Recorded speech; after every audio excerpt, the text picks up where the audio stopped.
Hello everyone. I hope you all are doing great and learning English every single day. আজকের ভিডিওতে আমি আপনাদের সাথে শেয়ার করব খুবই ইজি তিন ধরনের advance sentence structure. So watch the complete video. কিছুক্ষণ পরে আমি কাজ শুরু করব। সে কিছুক্ষণ পর বাড়িতে আসবে। কিছুক্ষণ পরে সে সব বুঝে গেল। আমরা কিছুক্ষণ পরে সেখানে যাব। আমাদের ডেইলি লাইফে এই ধরনের বাক্যগুলো বলার প্রয়োজন হয়। তো প্রথম স্ট্রাকচারে আমি আপনাদের দেখাবো যে এই বাক্যগুলো আপনারা ইংরেজিতে কিভাবে বলবেন। তো এই প্রতিটা বাক্যে যে জিনিসটা কমন আপনারা দেখতে পাচ্ছেন সেটা হলো কিছুক্ষণ পর। কিছুক্ষণ পর এই কথাটা ইংলিশে বলতে হলে আমাদের বলতে হবে a little letter. A little letter মানে হলো কিছুক্ষণ পরে বা কিছুক্ষণ পর। সেন্টেন্স স্ট্রাকচার হবে ফার্স্ট আমাদের বলতে হবে সেন্টেন্স, তারপরে বলতে হবে আ লিটিল লেটার, বা যদি আমরা সেন্টেন্সের আগে আ লিটিল লেটার বলি তাহলেও কিন্তু হবে। এক্সাম্পল, কিছুক্ষণ পরে আমি কাজ শুরু করব। কিছুক্ষণ পরে আমি কাজ শুরু করব। এই বাক্যটা ইংলিশে হবে I will start working a little later. I will start working a little later. সে কিছুক্ষণ পর বাড়িতে আসবে। He will come home a little later. He will come home a little later. কিছুক্ষণ পর সে সব বুঝে গেল। A little later he understood everything. A little later he understood everything. আমরা কিছুক্ষণ পর সেখানে যাব। We will go there a little later. We will go there a little later. পরের এক্সাম্পল, কিছুক্ষণ পর আমাকে কল করবে। Call me a little later. Call me a little later. কিছুক্ষণ পর ঘুম থেকে উঠে যাবে। Wake up a little later. Wake up a little later. তো এই স্ট্রাকচারটা দিয়ে আমি আপনাদের সাথে প্রায় 5-6টা এক্সাম্পল শেয়ার করলাম। আশা করছি আপনারা বুঝে গেছেন যে এই বাক্যগুলো আপনারা ইংরেজিতে কিভাবে বলবেন। এবার একটা বাক্যের ইংরেজি আপনাদের বলতে হবে। সো বাক্যটা হলো তুমি কিছুক্ষণ পর আসতে পারো। তুমি কিছুক্ষণ পর আসতে পারো। সেই বাক্যটার ইংরেজি আপনাদের কমেন্টে লিখে জানাতে হবে। ওকে, তো যারা যারা এই বাক্যটার ইংরেজি বলতে পারবেন কমেন্টে লিখে এখনই জানান। প্রথম স্ট্রাকচার আমরা দেখলাম, এবার দেখব 2 নাম্বার স্ট্রাকচার।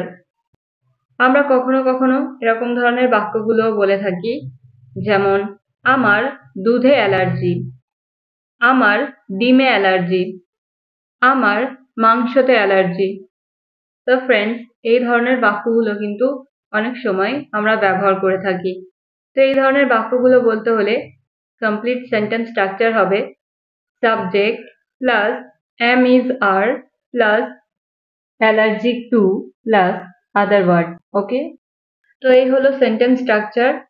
এবার এক্সাম্পল দেখা যাক। আমার দুধে অ্যালার্জি। আমার দুধে allergy. I am allergic to milk. I am allergic to milk. আমার ধুলোয় allergy.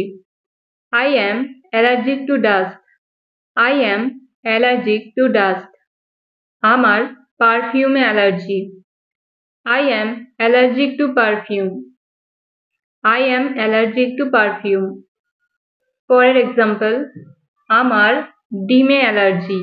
I am allergic to egg. I am allergic to egg. আমার মধুতে allergy. I am allergic to honey. I am allergic to honey. তো friends, আপনারা দেখলেন যে এই ধরনের বাক্যগুলো কত সহজে আমরা ইংরেজিতে বলতে পারি।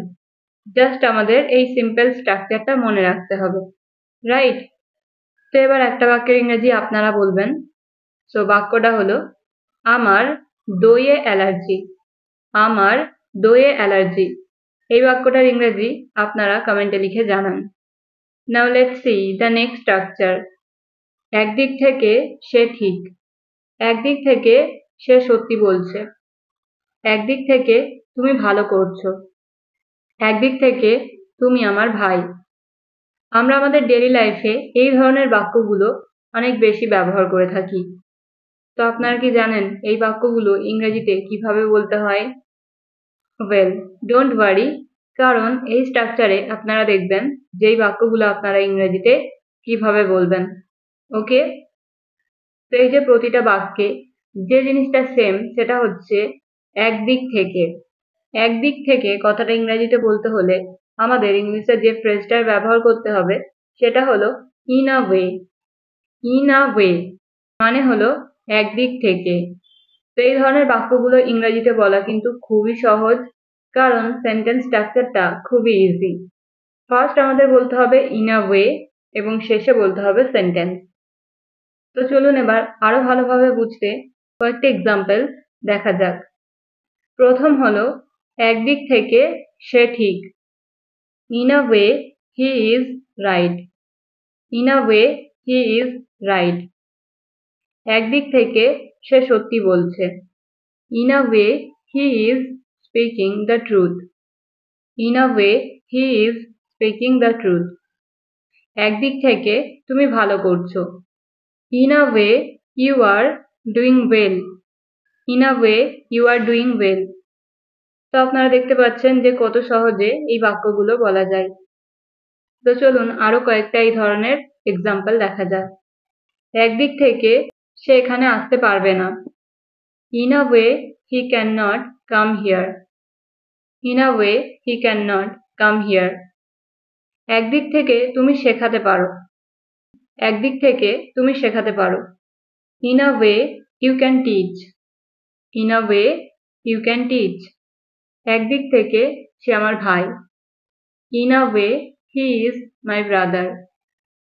In a way he is my brother. তো এই স্ট্রাকচারটা দিয়ে আমি আপনাদেরকে 6টা এক্সাম্পল দেখালাম। আশা করছি আপনাদের আর কোনো রকম ডাউটস নেই যে এই বাক্যগুলো ইংরেজিতে কিভাবে বলবেন। তো এবার আপনাদের প্র্যাকটিসের জন্য একটা সেন্টেন্স। একদিক থেকে আমি ব্যস্ত থাকবো। এই বাক্যটার ইংরেজি আপনাদের কমেন্টে লিখে জানাতে হবে।